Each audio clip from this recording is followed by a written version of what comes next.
नमस्कार, मैं हूं आपका दोस्त विजय विद्रोही। आप मुझसे जुड़ चुके हैं, इसके लिए आप सबका तहे दिल से शुक्रिया। अगले 8-10 मिनट आपसे जुड़े रहने की कोशिश करूंगा। तो सिंगापुर के विदेश मंत्री रह चुके हैं जॉर्ज योंग बून। इनको भारत सरकार ने पद्म भूषण भी दिया था। ये दुनिया के सबसे बेहतर, सबसे अच्छे स्कॉलर और डिप्लोमेट माने जाते हैं। इन्होंने प्रधानमंत्री नरेंद्र मोदी को एक सलाह दी है, एक बहुत जरूरी सलाह दी है, और ये सलाह है कि भारत के प्रधानमंत्री डोनाल्ड ट्रंप को कैसे फेस कर सकते हैं, कैसे उनका मुकाबला कर सकते हैं। जो सलाह दी है उस पर मोदी जी चलेंगे। अभी तक तो चले नहीं हैं, अभी तक तो बिल्कुल भी नहीं चले हैं।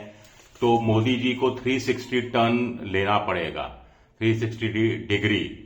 लेकिन मोदी पर तो लगातार दबाव पड़ता जा रहा है। ट्रंप मजे भी ले रहे हैं, निमंत्रण भेज दिया है। बोर्ड ऑफ पीस, पूरी दुनिया में 60 देशों के राष्ट्राध्यक्षों को ट्रंप ने एक नया निमंत्रण न्योता भेजा है, जिसमें प्रधानमंत्री नरेंद्र मोदी को भी कहा गया है कि वो बोर्ड ऑफ पीस में शामिल हो। कुल मिलाकर एक संयुक्त राष्ट्र संघ है, तो एक प्राइवेट संयुक्त राष्ट्र संघ बनाना चाह रहे हैं डोनाल्ड ट्रंप।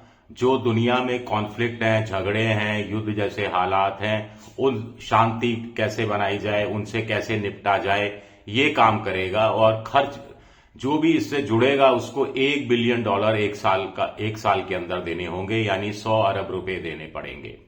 तो मोदी जी क्या ट्रंप को और खुश करने के लिए ये पैसा भी देने के लिए तैयार हो जाएंगे, और भारत में गोदी मोदी मीडिया कहलाएगा, ये है मास्टर स्ट्रोक, ये है मास्टर स्ट्रोक।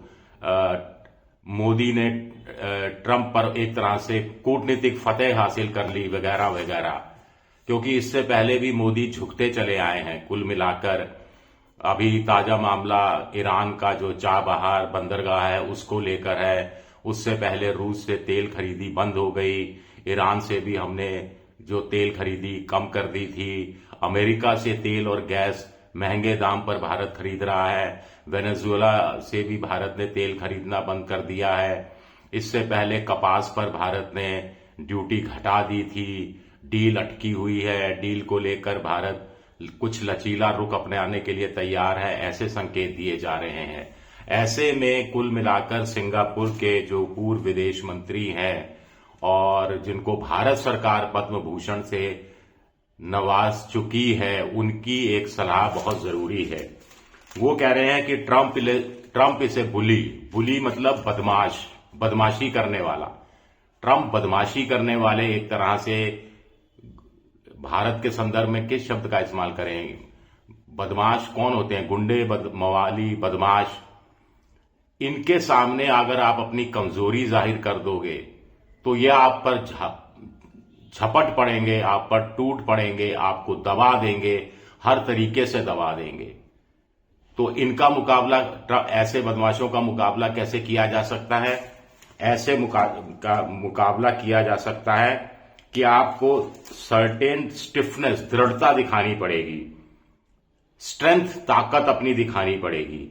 अगर आप ये ताकत दिखाएंगे, दृढ़ता दिखाएंगे, तो ट्रंप आपको रिस्पेक्ट नहीं करेगा, आपको बेइज्जत करेगा, आपकी बाह मरोड़ने की कोशिश करेगा, आपको चोट पहुंचाने की कोशिश करेगा। और ट्रंप हम देख ही रहे हैं, जॉर्ज योंग बून सही कह रहे हैं। भारत ने कमजोरी दिखाई तो ट्रंप हावी पर हावी होते चले गए। 60 बार वो भारत को ये कहकर बेइज्जत कर चुके हैं कि उन्होंने ट्रेड रोकने की धमकी देकर भारत से सीज फायर करवाया था। भारत और पाकिस्तान के बीच ऑपरेशन सिंदूर के बाद झड़पें हुई थी। वो ये भी बेइज्जत कर चुके हैं कि मैं मोदी का करियर तबाह नहीं करना चाहता। वो और भी तरीकों से मोदी को बेइज्जत करने का कोई मौका चूकते नहीं है। My friend, my great friend, my dear friend, 25% tariff लगा दी, फिर 25% रूस से तेल खरीदने पर टैरिफ लगा दी, अब 500% टैरिफ लगाने की धमकी दी जा रही है। मोदी के मुंह पर कह दिया कि ब्रिक्स से बाहर निकलो। मोदी को मुंह पर कह दिया कि यह डी-डॉलराइजेशन की, ब्रिक्स की मुहिम नहीं चलेगी। अभी दक्षिण अफ्रीका में ब्रिक्स के देशों में से 2-3 देश, बड़े देश शामिल थे, चाइना, रूस, उनकी नेवल एक्सरसाइज हो रही थी। तो ट्रंप को खुश करने के लिए मोदी ने अपनी नई कमजोरी दिखाई और वहां भी उस नेवल एक्सरसाइज में भी भाग नहीं लिया। इस पर भारत सरकार के प्रवक्ता का कहना है, हाँ हम भाग नहीं ले रहे, रीजन क्या है हम आपको बताएंगे। तो ऐसे में जॉर्ज योंग बून क्या कह रहे हैं, ट्रंप ताकत की इज्जत करते हैं, अगर आप उनको सामने अपनी कमजोरियां दिखाते हैं तो वो आप पर छा जाता है। अगर आप सर्टेन स्टिफनेस दिखाते हैं, एक ताकत दिखाते हैं, तो वो आपकी इज्जत नहीं करेगा। You may get hurt in the process, इस कारण आपको नुकसान उठाना पड़ सकता है, आपको इसका कीमत चुकानी पड़ सकती है, आपकी बाहें वो मरोड़ेगा। लेकिन अपनी कमजोरी दिखाने से बेहतर है, गौर कीजिएगा, अपनी कमजोरी दिखाने से बेहतर है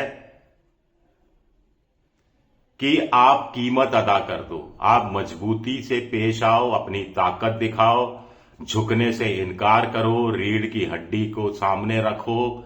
ट्रंप आपको नुकसान पहुंचाएगा, पॉलिटिकली, कूटनीतिक, आर्थिक, आप वो नुकसान झेलो, देश की जनता को विश्वास में लो, विपक्ष को विश्वास में लो, लेकिन कमजोरी मत दिखाओ, क्योंकि कमजोरी दिखाकर और ज्यादा दबने और ज्यादा बेइज्जत होने से अच्छा है कि आप कीमत चुकाने के लिए तैयार हो।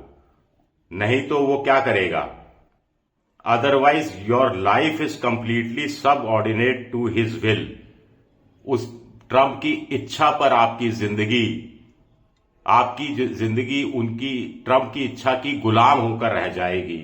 बी फर्म बट फ्लेक्सिबल, दृढ़ रहो लेकिन लचीलापन भी अपनाते रहो।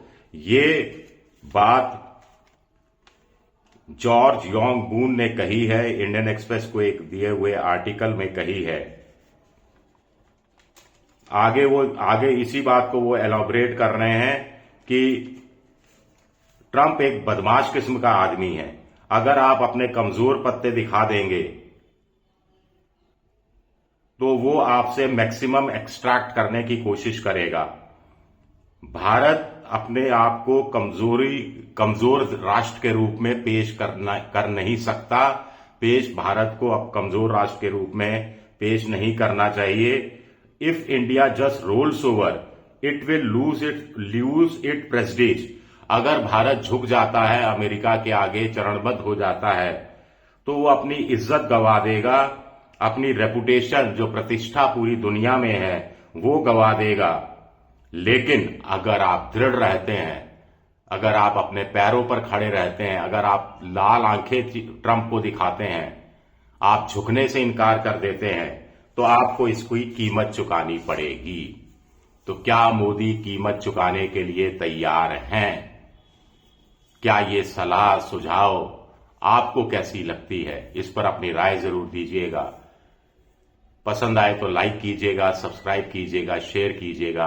आप मेंबरशिप ड्राइव में भी जा सकते हैं। आपका शुक्रिया, बहुत बहुत शुक्रिया।